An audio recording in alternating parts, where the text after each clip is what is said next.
Saudara-saudariku yang terkasih dalam Tuhan Yesus Kristus, salam damai sejahtera, berkah dalam. Kali ini kita akan belajar hukum dalam gereja Katolik mengenai perkawinan Katolik. Apakah halangan nikah kejahatan itu? Oh, ada toh yang namanya halangan nikah kejahatan. Jadi jangan sampai nanti saudara-saudari melakukan hal ini dan berniat menikah, ternyata menikah pun nggak boleh, sudah melakukan kriminal pula. Krimen, halangan krimen. Baik saudara-saudariku, jangan lupa untuk subscribe, bagikan kepada teman-teman, dan like dari Tuhanlah Pertolonganku channel.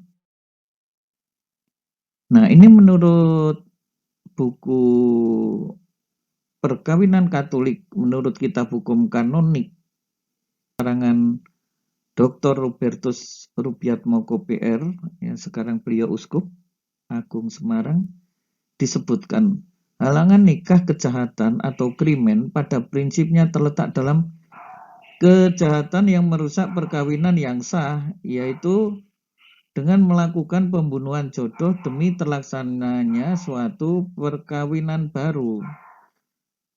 Jadi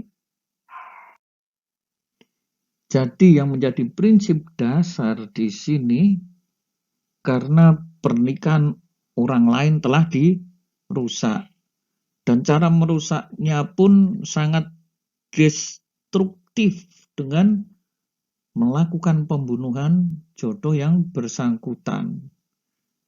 Disebutkan ada dua macam cara pembunuhannya. Itu membunuh pasangannya sendiri agar dapat menikah dengan orang lain. Loh, di mana merusak perkawinan yang sah? Ya perkawinannya sendiri itu yang dirusak.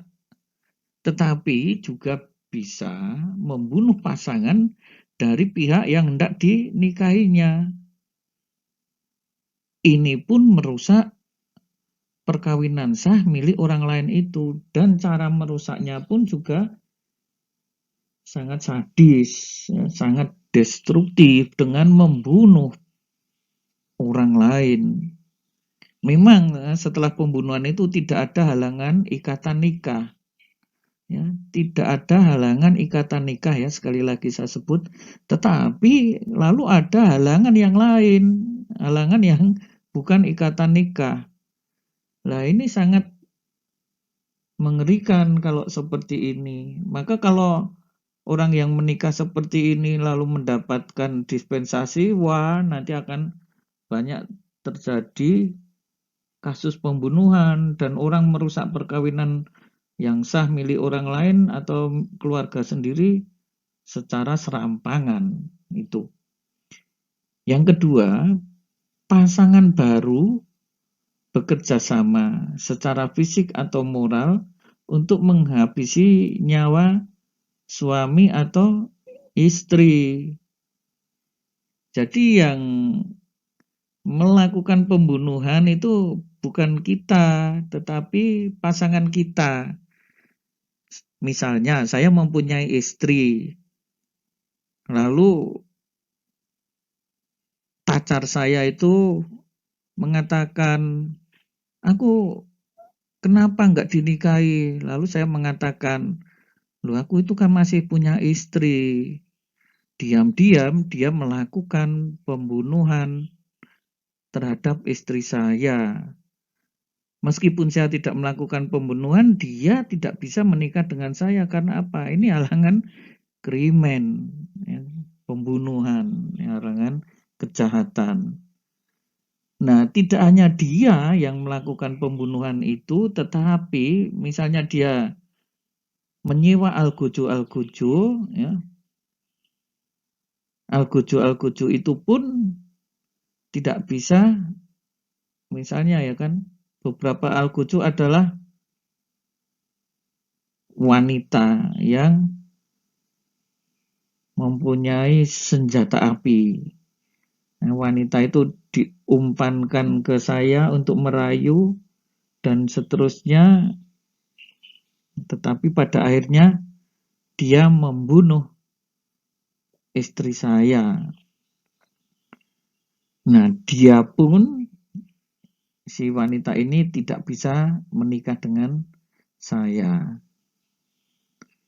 Nah, jadi jelas sekali ya aturan hukum dalam Katolik, intinya gereja akan selalu mempertahankan perkawinan yang sah. Siapapun yang berusaha untuk merusak perkawinan ini tidak akan dikabulkan untuk melaksanakan pernikahan baru.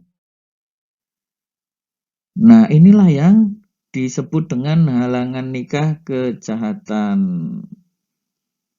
Tidak sahlah perkawinan yang dicoba dilangsungkan oleh orang yang dengan maksud untuk menikahi orang tertentu melakukan pembunuhan terhadap pasangan orang itu atau terhadap pasangannya sendiri. Jadi ternyata memang sudah jelas ada aturan hukumnya di dalam gereja Katolik yang disebut halangan nikah kejahatan menurut kanon 1090.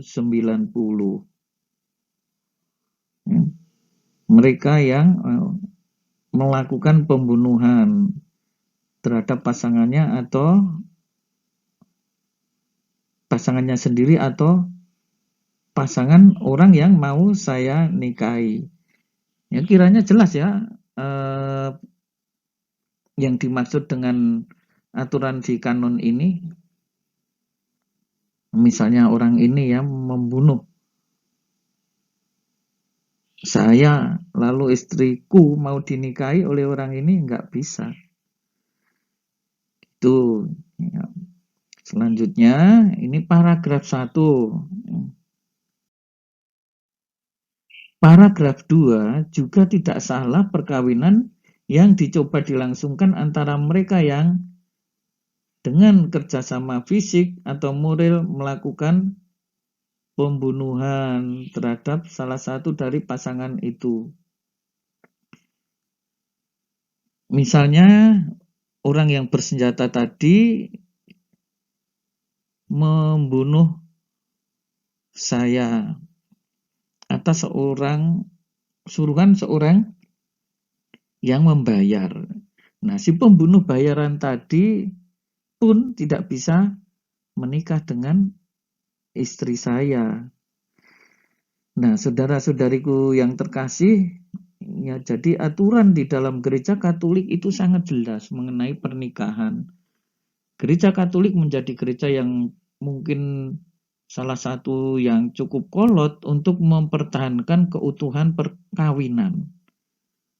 Ya, gereja percaya Tuhan sejak awal menyatukan manusia dan tak terpisahkan, apalagi perkawinan sakramental yang sifatnya ratum et consumatum. Apa itu ratum? Perkawinan yang sah consumatum telah disempurnakan dengan persetubuhan, mengakibatkan perkawinan itu tak terceraikan secara mutlak. Nah, saudara-saudari yang terkasih, selamat belajar ya, tidak usah coba-coba hal-hal yang aneh seperti ini, karena itu pun juga tidak akan direstui oleh gereja. Yang pernikahan seperti itu ditolak. Selamat untuk belajar katekese Katolik, khususnya hukum gereja. Jangan lupa untuk like, share, dan subscribe dari Tuhanlah Pertolonganku channel. Yang pakai kata channel, nanti kalau tidak pakai itu rancu dengan yang lain. Tuhan Yesus memberkati. Salam damai sejahtera, berkah dalam.